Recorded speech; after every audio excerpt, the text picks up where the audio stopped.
Vince McMahon, the chairman of the WWE, loves the magic of the New Day, but apparently doesn't want them called the New Day just yet. It's a weird scenario, and it's all backstage news from WWE that we're covering on today's top story of the day from Sportskeeda Wrestling. Also, Mickie James, an exclusive from her in a recent interview with Sportskeeda, and we're going to talk about it. This is quite an exclusive about her recent backstage interactions at the Royal Rumble with WWE, coming back there under some weird circumstances. Gable Stevenson is set to be a big superstar for WWE, the Olympic gold medalist. What is his WWE future? He has spoken on it, and we're going to get into that and your questions. If you're watching live or on demand, jump into the conversation and let us know what you want answered on a Freestyle Friday from Sportskeeda. Watch out, watch out, watch out, watch out!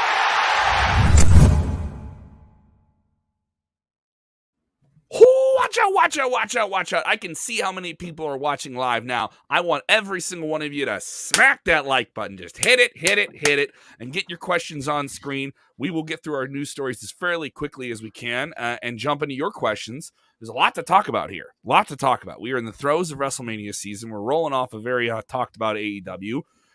We got what, a AEW Revolution, like less than a month. This is a very active time here. It really is. First quarter 2022 is going to be a really busy time. I said it last year. I'm Kev Kellam. That is Jose G. Let's jump right into story number one here. News from Millennial Meltzer himself, old Sean Ross Sapp, saying that Vince McMahon was the biggest proponent between moving Big E back to SmackDown and reuniting him with Kofi Kingston. Now, Xavier Woods currently on the shelf with an injury. Don't know how severe that injury is, but there's some talk that he'll be back very, very soon. For whatever reason, he didn't want to have this pairing called the New Day, which has been in WWE for a very, very long time. But the Vince was missing the magic that these characters had together on screen.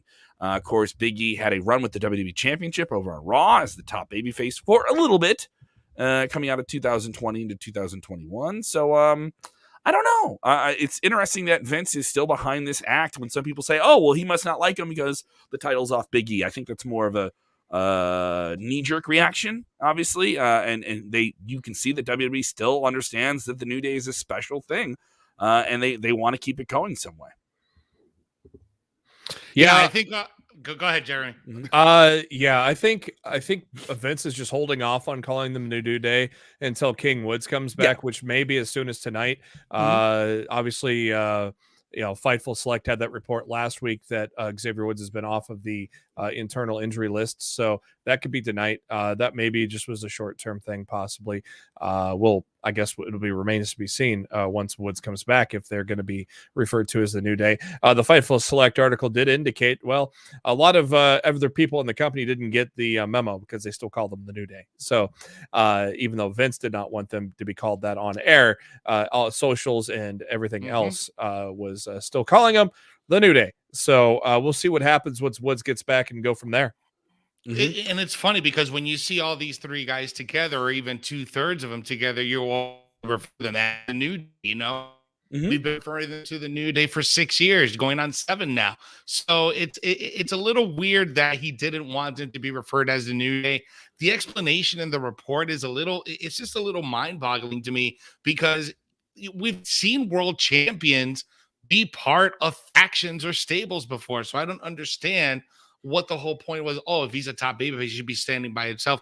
I understand that, but at the same time, you created this massive group that creates magic, right? Every time they do something special for a WrestleMania or a pay-per-view, and then you decide to do a singles push, but then you don't acknowledge that they're called in. It's very confusing to me, and I'm still trying to wrap my head around the report and the rationale behind it. Yeah, it isn't that confusing to me in the sense that they want to keep the three of them together as a special thing. Vince is kind of specific about phrasing. I think that's always kind of been a historical thing. If you follow him and the way he, handles certain things, the way things are phrased are very specific to him. It's worth noting this is his show. This is still his show that he produces. I think people gotta get knee-jerky and mad when it's like, well, no, it's his show. He gets to kind of call those shots, and everyone who's playing kind of knows what it is, and this is his show. And it isn't the worst thing. I just think it's nitpicky. It's okay. When they're all back there together as the New Day, we're gonna call them the New Day anyway. It's a reach for me. I don't see the anger in this. I really don't see the anger in this. Yeah, and in the Fightful Select report also indicated that Vince was adamant to split the New Day on the last 2 drafts because he wanted to keep the top singles competitors separate from the rest of the group, which doesn't make any sense, but that's the way Vince wanted it to be. There were numerous pitches to keep them together, but Vince was adamant, and that's why we saw them split, reunite, and then split a month later. But now it appears, and then reunite again. Yep, here's they're going to be reunited again with, I don't know the status of King Woods. Is anyone going to complain about it? No. I don't know. But just like make up your mind already, right? Like I guess like the label thing and the wording is, but just make up your mind because there's going to be a lot of confusion. It's like, well, okay, well, why are they not called the New Day? I'm looking at it from a fan standpoint, Kevin. The fans are going to call it the New Day anyway. What's the difference? Exactly. And what's the difference? Xavier Woods posting on Twitter 2 days ago, new profile pic. It's him in gear. So I think he's going to be back tonight. And it's awesome. And they're back. And hopefully they get to do something cool at WrestleMania. That's what I'm hoping for. Mm-hmm. So that is coming up here. We also have some interesting news here and an exclusive. This interview dropped this week. You can watch it now on our channel. I'll get the audio up on our podcast feed after today as well. Mickie James speaking with her own Raju. And Raju got some very detailed information about the controversial situation with her WWE release in 2021, which involved, her receiving her garments and costumes and things from WWE in a garbage bag. And that's just unacceptable. And she had something to say about the way that WWE apologized to her and the detail of that process. Let's go to the clip right now. It absolutely is. You brought it up yourself. I mean, the last experience may have left you with a slightly bittersweet taste in your mouth. But was there an apology issued based on everything that happened? Multiple apologies. Okay. Well, and I've said that, and I think a lot of people go like, "Oh, well, you were negative," and I was like, "Well, there's a difference between negativity and honesty, in the sense because I don't feel like I was ever vindictive or anything because I spoke to his own personally the day that it happened, and he called me and we had a conversation. I go back and I replay that day in my head so many times, and I'd missed calls from Johnny Ace, from Hunter, from Stephanie, and it all sent me text messages. And I was also in the middle of a photo shoot when the thing went viral, because I was literally walking out of my house when the first package arrived. And I've said this, but I'll just go ahead and reiterate. I was walking out of the house for this photo shoot that had been planned for months to shoot the cover art for Grown Ass Woman, with Chapel Hart. So they were already, they were coming from Mississippi. So they were already downtown Nashville heading over to the location, and I was going to go meet them there. And then my package arrived, and I was like, I know what's in my drawer, like what I had. So I had jackets and all these like sequined like things. And I'm like, oh, I wonder if there's anything in here I can use for the shoot, like a jacket or like some tops or something like that, or have one of them throw on a jacket, just extra options for this photo shoot. Because if you take photos, photo shoots can take hours and you need multiple changes. And I had a bunch of stuff, but I wanted obviously more. I can never have enough. And so I did. I opened the box, and then that's what I saw. And I kind of shot the picture and did the post, and out the door I went. And then a couple hours later, I take a break from in the middle of the shoot. And I see all these calls, and my phone is blown up, and I'm like, I realized what has happened, and I'm like, oh God, it got a lot more traction than I thought it was going to get, and all for a positive thing. And even Nick Khan came up to me at the show and apologized. And I don't even know that he was a part, like I think he was a part of the company, but I hadn't met him or knew who he was at that time, because it was an early transitional phase. But even he apologized to me at TV's going, so, this should have never happened. And I agree, like it should have never happened. It shouldn't have happened 10 years ago, and now it'll never happen again. So I'm not sorry that I did what I did as far as posting it, because it was a raw and authentic thing, and it created a positive change, and it created acknowledgement from every company that they have to be aware of how it can look to a talent, especially a young up-and-coming talent who this has been their whole dream, their whole life, and now it's just been lost because 10 years ago, Mickie, when she received her package, took that very differently than this Mickie, because I'm just way more evolved. Like it pissed me off, but more in a sarcastic, like, oh, of course. Whereas 10 years ago, Mickie, I was crushed. It like really hurt my feelings. And it took a while to recover from that, in that sense of like, I thought that I was trash, and in a sense, and because you immediately, oh, that's what they think of you. And it's not the reality. It was just a thoughtless act. That's just it. Thoughtless act kind of thing with no real feelings behind it. And I think that perception and that, that has changed across all companies, that they're starting to treat their talent more like, recognizing that, yes, we are these machines, and we go and we travel and we do all these things and we're tough on TV, but we are human beings at the end of the day. And out of that, like, it has even spawned, different initiatives. And now we're talking more about mental health and Tag Me In United and all of these things, because it's just become more prevalent that it's okay to talk about these things now in wrestling, whereas before you couldn't, because you have to be tough and you have to have thick skin. So yeah. Very insightful. You can see that entire interview is up now on our YouTube channel. Go ahead and check that out. We'll have that as well on our podcast for you guys listening on the podcast feed. Thank you so much for the people listening on the podcast feed, by the way, putting us in the top 100 wrestling podcasts in the United States, in Canada, Great Britain, India, and more countries. So thank you guys so much. We really, really appreciate it. Y'all get that loud horn party horn. Drop it on them. It's Friday. Thank you. Let's move on to our next story. Your wife has to hate that. Your wife has to hate you. She just laughs at me. She just laughs at me, and not in a good way either.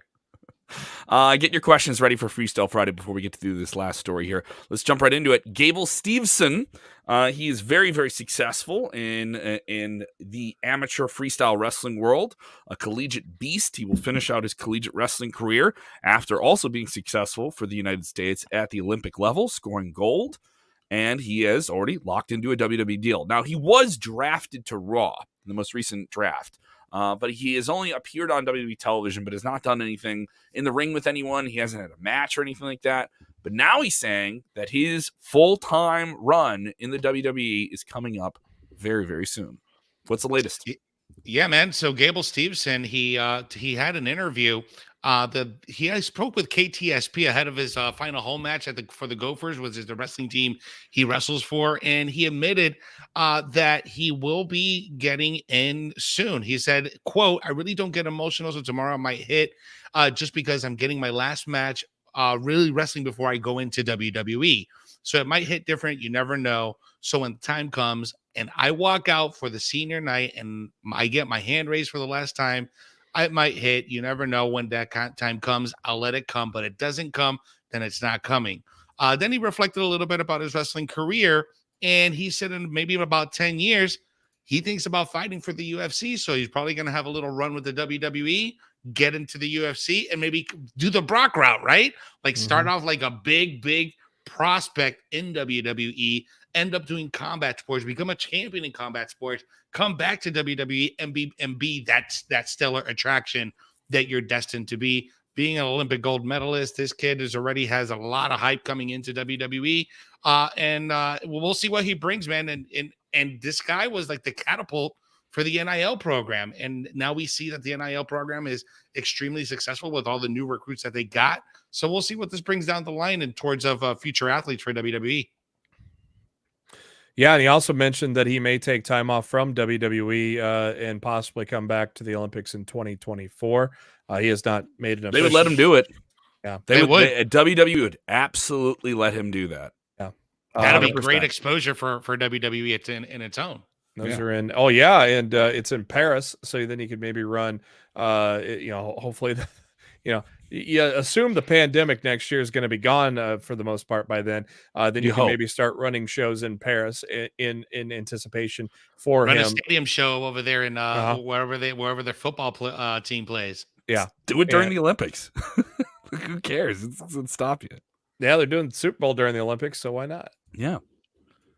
Certainly it'd be interesting here if you had a guy in the WWE fold who, Brock was allowed while under a WWE deal to have time off to go do the UFC thing. If you had a guy in the Olympics, did Kurt Angle or Mark Henry ever do Olympics while they were under WWE contract? I believe Mark had an option on him before he went. Mark was in the Olympics before, I think. Don't quote me. Mark was he was a power lifter in the Olympics, but I don't think he was in the Olympics at the same time he was in WWE, or was he? He may have been sponsored by them. He may, because I know Angle came in after he won the Olympics. Yes, well after, and he had a look at ECW first before he went and tried WWE stuff, and he did some training on his own before he went to WWE. So initially he said no to WWE at first. So and at that time you also had WCW was still a thing too. So there was a little bit more of a different option there. It's worth noting that Stevenson was courted by WWE for a long time here. And they have a good track record with the University of Minnesota. You got Shelton Benjamin out of there. You got Brock Lesnar out of there. They have a good track record with Division I athletes in wrestling. Now you have this NIL program. I know fans are saying, why aren't you trying to recruit independent wrestlers that we really like and give them the rub on a major platform? But this is a new way of doing that. And to say it doesn't work is wrong, because it has worked for almost 25 years now. You've been able to find a lot of different people like this. Now, can he go? What can he do in the ring? What is this guy? Is he going to be able to make that transition? It's not an easy transition, but obviously those guys that have that wrestling background in real wrestling are able to transition to the show of it, right, Jeremy? I mean, Jeremy in Omaha, a lot of wrestlers in that Midland of America, Iowa to all the way past Nebraska and the Dakotas. Wrestling is life. People, they wrestle in the winter and they play football in the fall, right? And there's a lot of people out there that have that background. This is one of the top guys in that world. Yeah. It'd be interesting to see if he takes it as quickly as Angle did, not just in the ring, but personality, in and out of the ring, promos, psychology. Things like that. Yeah. Yep. It'll be interesting. Gable took it right away. It just took Vince forever to realize it, but Gable was a guy that you saw immediately had that charisma, and in addition to his in-ring persona. So it's going to be really interesting to see how far or how long it takes Gable Steveson to put that package together. Here's another thing that is on my mind, though. Once Gable Steveson comes in, are they going to change his name? Because you can't have two Gables in there. You got Chad Gable, and you're going to do Gable Steveson. So, you can't. Only one Gable. They should only G be and one. Shorty G. Yeah, but they changed his brother's name in NXT. He'll just become Chad. It'll just become Chad, right? They'll just short it down to one name. I would not be surprised. Can we get Chad with some sunglasses and a popped collar with rolled up sleeves, please? Holding a White Claw. I want to see Chad do that right now. His new name will be Chad D period Oosh. No, it's Shush. I honestly would not be surprised if they don't change his name. I would not. Chad GPA. He's already brought. That's all you got to do. Really simple thing. GPA. No, I was talking about Gable.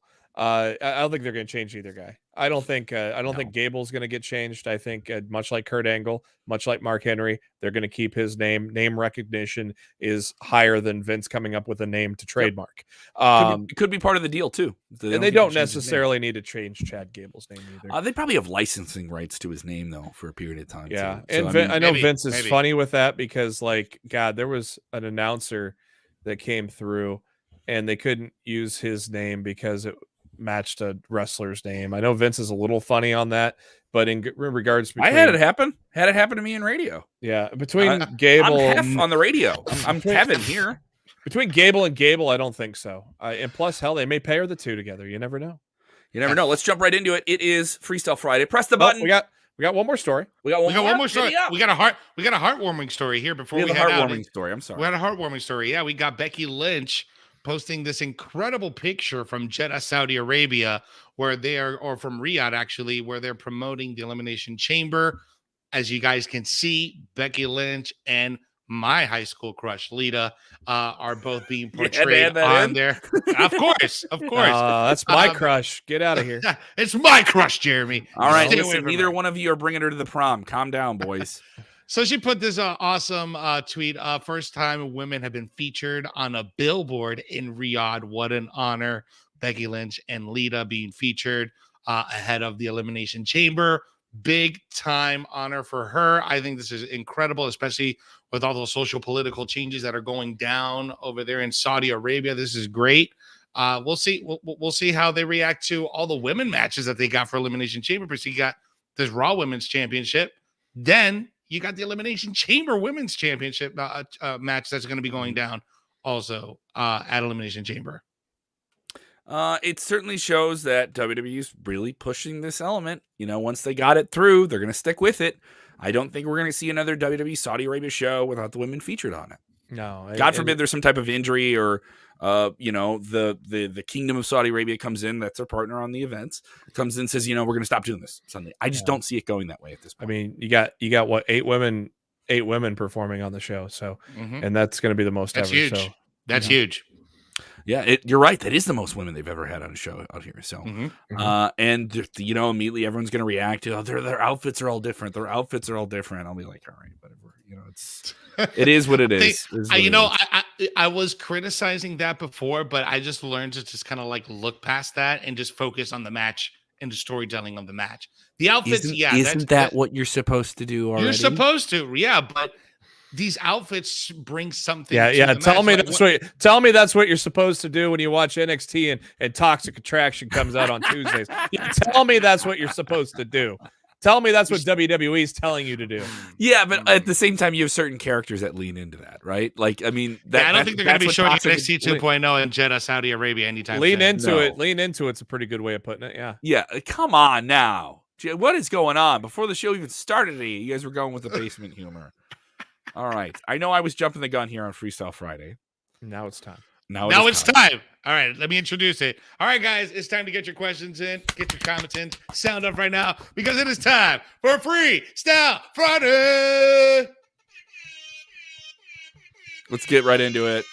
Let's get right into it. We're going to press that button. It's going to aggravate your dog. We're going to jump right into it here. Here are the rules. No fantasy confirmations. Please don't do can you confirm my fantasy booking in my brain is a reality? All right. We have that every single week. We will talk to you about potential returns and stuff like that too. We're used to it here. If you've already posted your question with us live, please post it again so we can see it because we're kind of going with these. And I'm going back in the chat too to just kind of see where everyone is. I'll let you guys control that. All right, here we go. James Scott, I'm going to jump into it right here. What are they doing with Balor? Finn Balor? Wasting his time, I guess. Thumbs down. Well, here's the thing. He is a healthy scratch from WWE at the moment. Still looks like $1 million. 40 years old. He is still under a WWE deal for the foreseeable future. That's worth noting there. I had a run in NXT, beat everyone he could beat there. He said that kind of publicly. I've done everything I could do in the second run here in NXT. Came back to Raw and ate a big loss from Austin Theory recently. Kind of went back on the shelf and made a trip back home to Ireland. I think he's back in the picture before WrestleMania. I think he's the perfect upper mid-card guy to add to WWE post-Elimination Chamber and do something fun on that first Raw after, Elimination Chamber. And you'll forget that he lost Austin Theory, and Austin Theory will still get the rub from it. Some guys can be quietly scratched from the show, and I don't think that's an awful thing. Now, what they do with him next, I don't know. But I'd love to see him do something with Austin Theory. I thought they had some chemistry in that match where he lost clean. And it's worth noting an older star should put over a younger star and help a guy come up the ladder. So I'm not opposed to it. What do you guys think? I don't know, man. I don't know what's up with Balor right now. Ever since he had that matchup with Roman Reigns and that turnbuckle just spontaneously broke and cost him the matchup, for some unseen evil forces that are surrounding him.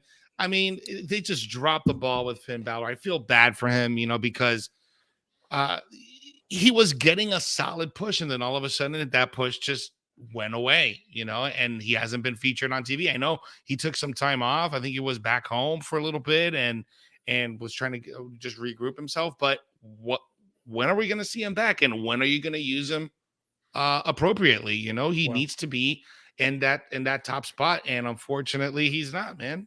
Yeah, I mean, if you have a multi-man ladder match like they like to do sometimes at WrestleMania, whether for the US title or the Intercontinental title, that could be a place you put him in. Unless you put him in a program with Austin Theory where Shane McMahon was supposed to be, that could be another way you could go with Balor too. There's a couple of different things you can do upon his return. So this one here, when is Asuka coming back? Well, it just seems like Asuka is due back any time now. That is the report, an indication we've had here for just about a month. Some people thought she would reappear Saturday. Elimination Chamber. Saturday. At the Royal Rumble, but a lot of people are now expecting her at the Elimination Chamber in Saudi Arabia, which would be quite the platform for her to come back on, is to come back at the Chamber, and wreck some people and reestablish herself. She's been out of action since last summer. It's a long time on the shelf. And she was such a big part of the WWE's Thunderdome era. I thought she was one of the real MVPs of that. She had so many good matches and really became a real character who could connect without fans there. It's not an easy thing to do. James Scott, why isn't Tessa Blanchard in WWE or AEW? She would be a great addition. She is currently featured on the Women of Wrestling project, which is written by AJ Lee. She can be the executive producer of that. Tessa was brought back for that. She was featured in it before, but now they have a much bigger media partnership with CBS Viacom. Right. It isn't exactly clear where that's going to air. It is worth noting they do have Paramount Plus, which is a major streaming service. So we'll see what happens with that show. That show is not yet. I don't believe it's yet in production, but Tessa was a part of the rollout for it. She was going to be one of the talents for that. She's done a handful of isolated things for independent wrestling throughout the pandemic. She left Impact in some very, very unceremonious circumstances as their champion, having to vacate the title before a pay-per-view. And I think those things and all the scandal you've heard with her saying racist remarks and all these different things. Yeah, well, there's just a lot of track record. You're buying a lot of baggage with the business of Tessa Blanchard. There was also bullying allegations. There was a lot of stuff, and companies just did not want to hire her. And there's no timetable for hiring someone on when that smoke's going to clear. Velveteen Dream still does not have a job. Marty Scurll still does not have a job. And those are kind of a few different circumstances, but at the time, same serious type of allegations. They're different circumstances, but it's something that a major company does not want to touch. I'll get into this one. I've heard this ridiculous theory. Have you heard this ridiculous theory? Well, we'll pop this balloon really quickly, Jose. Shane McMahon wasn't really fun. Sorry guys, my earbuds, the charge. They just died on me, so I had to switch. Sorry. That's okay. Can you hear us? You're good? You're fine. Yeah, you're good. Have you heard this ridiculous theory? And I've had friends of mine bring this up to me. That Shane McMahon was not actually fired by WWE. He wasn't really fired. He was just let go behind the scenes to work fans online so they could relaunch WCW. I don't know about that, man. I mean... Hey, let me Google it. That's QAnon level type of stuff right there. Let me Google a dead horse. State wrestling stuff. I'm gonna Google dead horse so I can beat it. Who is QWCW? Who is QWCW? No, this is just a fan theory, and like I said, we're not confirming fantasy booking. But that one's a wild, outlandish thing. There's no truth to that, right? Outlandish, Nikki Dice. Here's one from Rajan. When is Damian Priest going to turn heel?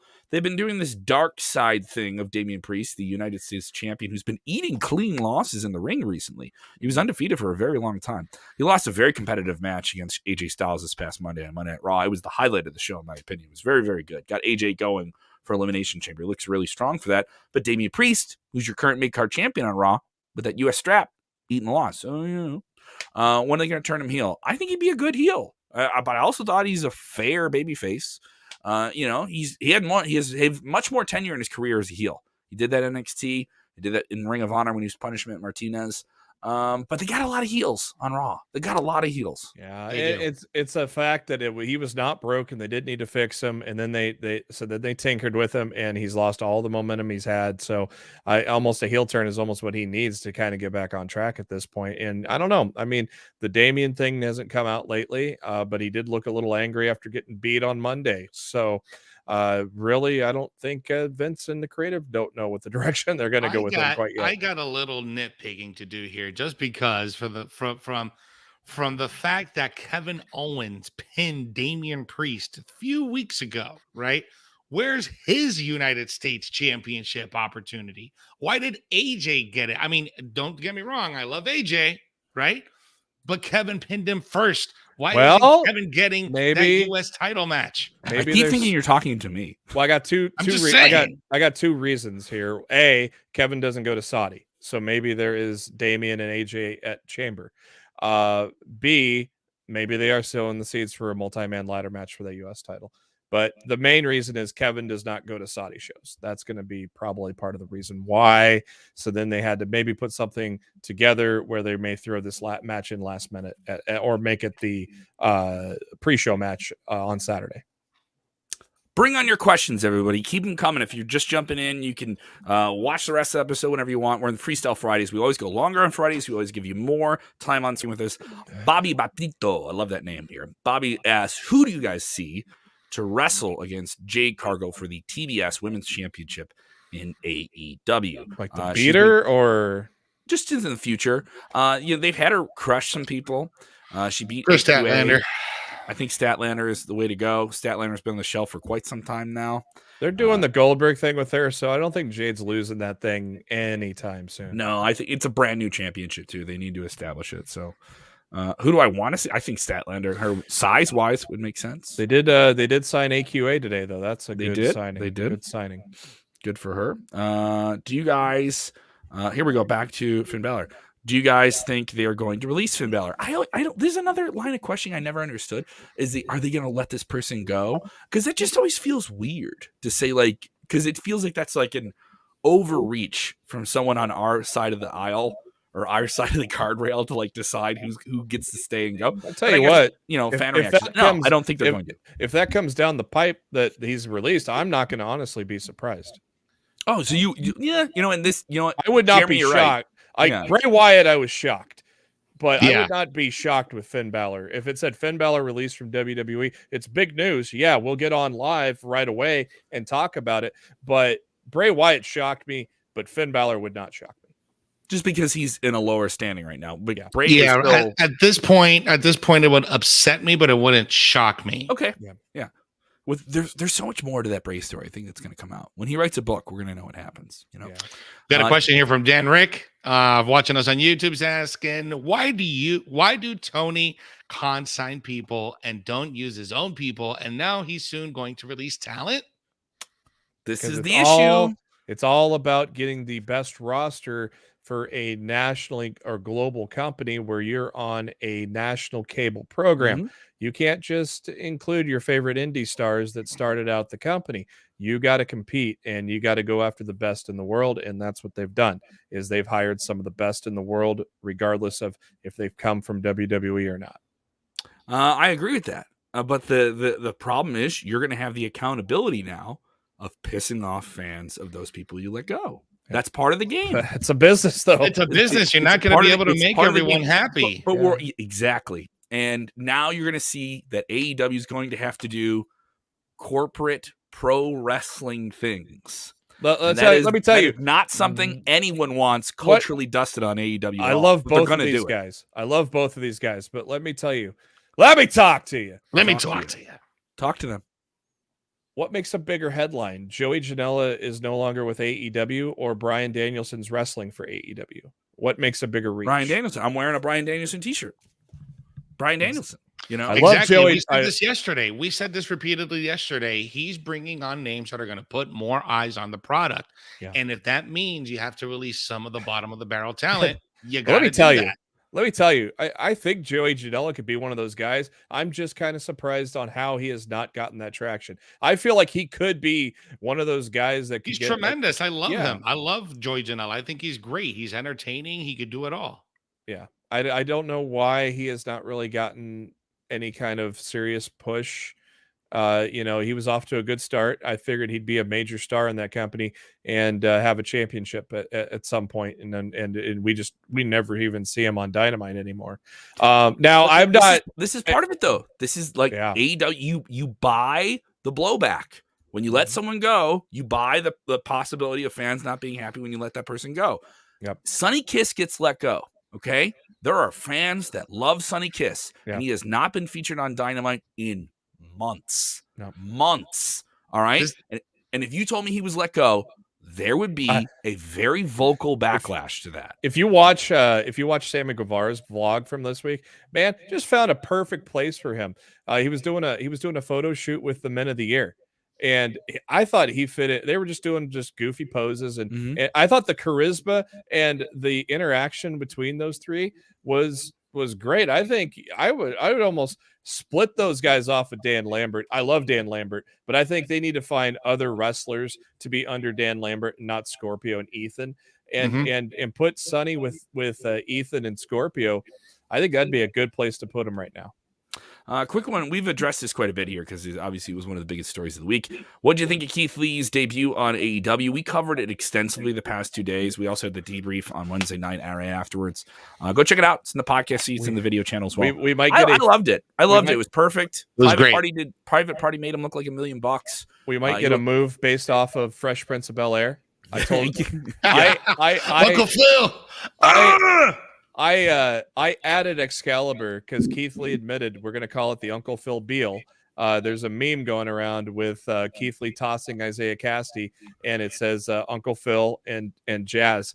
And I told Excalibur, Keith Lee said it, so now you got to call it the Uncle Phil Beal. Let's see if he does it. I want to get to this question. First time getting a question from her. I want to see this. Before we get into our next question, I love this question here from Joseph Austin watching us on Facebook. Gigi Dolan versus Nikita in a twerk off. Who y'all got? I don't know. I think Nikita probably has better. I would say Nikita probably does it better. Well, I've seen Nikita in person. Yeah. And I mean, I haven't seen her dance. I don't know because I don't choice. I don't think Gigi twerks a lot. That's why I'm saying I think Nikita has more twerking experience than Gigi. You know what? I'm gonna go with Nikita because she's musical, right? Because her dad is a musician. Yeah, and what she band can is sing. he in? I was trying to figure that out. I'm gonna go with Nikita on that one. Do you know what band he was in the 80s? I don't know. No, I can't find it anywhere. All right. Let's jump into this one. Roland Curtis with the super chat for $5. Thank you so much, Roland. We really appreciate that. Charlotte Flair, Tessa Blanchard. The title unification is worthy of being a first time. Here's the thing. Here's the rules, Roland. We're not confirm fantasy booking. Fantasy booking. I want to fantasy book this thing. Is this cool? Like, that's a whole other podcast. But you've also said if you pay for it, you accept it. I'm going to accept it, though, because you paid for it. Would it be a great match? Not right now, because Tessa's not a star in the eyes of many WWE fans. There are well over 95% of the WWE audience doesn't know who she is. It's casual, she's been off major television platforms for a long, long time. There's a lot of work you need to do on her before you would put her in that position. Like a lot of work. A lot of work here. Exactly. Here we go. Here we go. David Babs-Jays. Did you guys hear Brian Alvarez, I guess you're referencing the Wrestling Observer, the bit about WWE not wanting any wrestlers recruited? Apparently the new class is having a hard time. I've heard a lot of different mixed things about that. They're doing the next in line program. They just want college kids. They just want athletes. They just want this, right? That is certainly a focus because they want to develop someone young from the get-go. But to say they're not trying to recruit wrestlers is patently false. We just had an example. Nikita has been around in the Indies, so she's not brand new to WWE to pro wrestling. Roxy, the ROH Women's Champion, had a WWE. She was at NXT this week. With this week. You know what I mean? So that isn't true at all. I could see them wanting to focus more on college athletes. Maybe on the male side, they're but the female side is clearly not going that direction. No, because that just isn't true here. Here we go. Jeremy. Did you see Phoenix Twitter, Beth Phoenix on Twitter? She's teasing return tonight on SmackDown. I see it. It's not bold. It's not bold. You have Edge. He can kind of float between shows. It's kind of been fun. Do they keep those two paired together? That'd be interesting. I kind of think you want Edge going solo into a big WrestleMania match, right? Well, you might want Beth solo as well. I did not see the tweet until just now, but the tweet is just a photo of her in wrestling boots. Maybe she's the one to go after Charlotte. I don't know. We all assumed it was going to be, we got Ronda obviously at Mania, but maybe she's going to go after Charlotte before then. Or is Natty on Natty's on SmackDown, isn't she? Yeah, Yes. with Leah. Maybe her and Natty form a tag team like they've always been wanting to, too. Here we go. Get to this one from Brenda. What did you think of the match at Marshall and Adam Page? I don't understand exactly what you're asking here, Brenda. Get to another question here from Brenda. Brenda, you asked us about Charlotte Flair versus Ronda Rousey. Right now, who's winning that match? Ronda Rousey's winning a title at WrestleMania. I'm not, until something tells me otherwise, Ronda is going to win that title. And we're going to have some type of situation down the line. Yeah, Charlotte's long overdue for dropping the title. She's held that thing too long already. Mm-hmm, mm-hmm. I want to zip through as many questions as we can here. Why don't you jump on this next one here, Jose? Yeah, so we got Joseph Ellison watching us. Do you think AEW is too dependent on high spots in matches and not storytelling in the ring? I don't know. It's weird because when they do a great match, like for example, like the CM Punk versus Daniel Bryanson or Adam Page versus Kenny Omega, like those particular matches have had great storytelling. So when it's a big marquee match, they do a really good job of telling you a story. However, some of those other matches in between, there's a lot of high spots. When we get to a lot of these tag team matches, we get tons of big spots in there. And in my opinion, it sometimes takes away from the story. But AEW doesn't have a problem telling stories with their matches, especially if it's a marquee match or something that they're really building towards. Especially things they give time to. I like Dark. I think AEW Dark's a fun show to watch, but I never watch it with a sense of anticipation for what's going to happen. Because the matches are just kind of like squash matches. That's kind of what they are. And sometimes they have some storyline consequences when it's just stuff that can't fit on Dynamite or Rampage. And that's where they build a storyline, they pay it off just like they did this past week.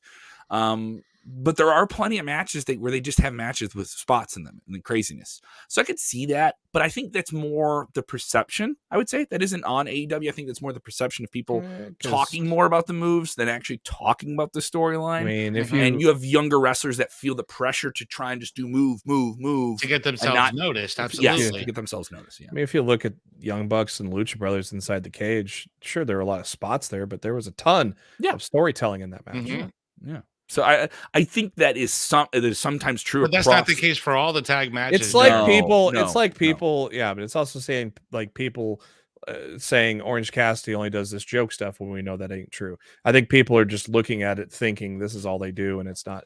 They're not actually looking deep enough into the match. This is a hell of a question. I don't mind this. I love this. Let's close out with this. Oh, it is from Mr. Sportskeeda Wrestling in terms of the viewers, number one of the chat. And if you can't take him, he's the king of our chat. He is Mr. James Espanto Fernando. Been with me for years. Thank you so much, James. He goes, if you're making your WWE or AEW wrestling debut, we saw Keith Lee do it. He had a new theme song, right? Mikey Ruckus. Very, great theme song. You gotta have a cool song to walk out to. Big Kev, good old JB, always slick Jose. He wants to know, what is the song you're walking out to? You guys got to go first because I have to think about it. Well, originally, like if this wasn't already being used in GCW by the Second Gear Crew, it would have originally been "Walk" by Pantera. But since that's being, you got to have a song that kicks right away. Since you can't have something that has a slow build. Plus RVD's used it, so I would say "Helmet" unsung. Oh, that's a great song. Really solid riff. If you guys have never heard "Helmet," seek out that song. All right, Jose, you're up. See, I'm more of a combat sports type of guy, so I like to build up that anticipation when people are coming in, right? I'm a classics guy. I would have to go with Hell's Bells with AC/DC. Hell of a song. Great song. Starts off, you know it's trouble right away. Yeah, great. Hey, Trevor Hoffman used it. Trevor Hoffman used it as his walkout music when he would close the door for the Padres. So I would say this. I'm certainly a heavy metal guy. Who Let the Dogs Out? Is that no? Oh, that's my dog. I'm a heavy metal guy, but I like orchestration. I've been getting into like synthwave music while I'm working, and I just have stuff on in the background. And what really inspired my interest in that is a EDM group that is very rock leaning called Justice. And they have a song called Genesis, which has these samples in it, and it's very epic. And if you heard it, it sounds Samoa Joe-esque. and it's very ominous. Like something crazy is going to happen. It's building. There's a crescendo. So this is me, big idea guy, sitting in the back room while AAW is being booked. I'm like, oh, this guy needs this, like that's so I'm coming from there. That's immediately the song that pops in my head. Ricky this gets comment of the night right here, but Ricky Castillo's watching. He says Kev would come out for WWE and the song would be "It's Raining Man." Hallelujah! It's raining Kev. Best comment of the show by far goes to Ricky Castillo tonight. As Ted the Bear would say, wow.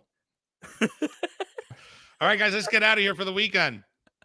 Let's get out of here. Thank you guys so much. Really appreciate it. Thank you to Roland Curtis as well for the super chats. Thank you to Jeremiah. If we didn't get to your question, I'm going to jump into the chat and answer these. If you're on Facebook, if you're on YouTube, we'll still keep it going. We love doing this every Friday. Thank you guys so much for the support. You guys watch hours and hours of content from us every single week. We're very, very appreciative. Do want to tell you, get your votes in now. Sportskeeda.com/wrestling-awards. Special interviews up now with DDP and more superstars like Rob Van Dam. He chimes in with his picks for the awards. You get to see who he picks to be the wrestler of the year, the female wrestler of the year, the baby face of the year, the heel of the year, the match of the year, the tag team of the year.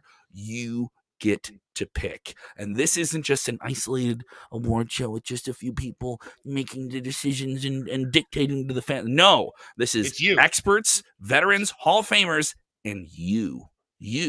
Over 12,000 people have already voted. Join the movement and go vote at sportskeeda.com.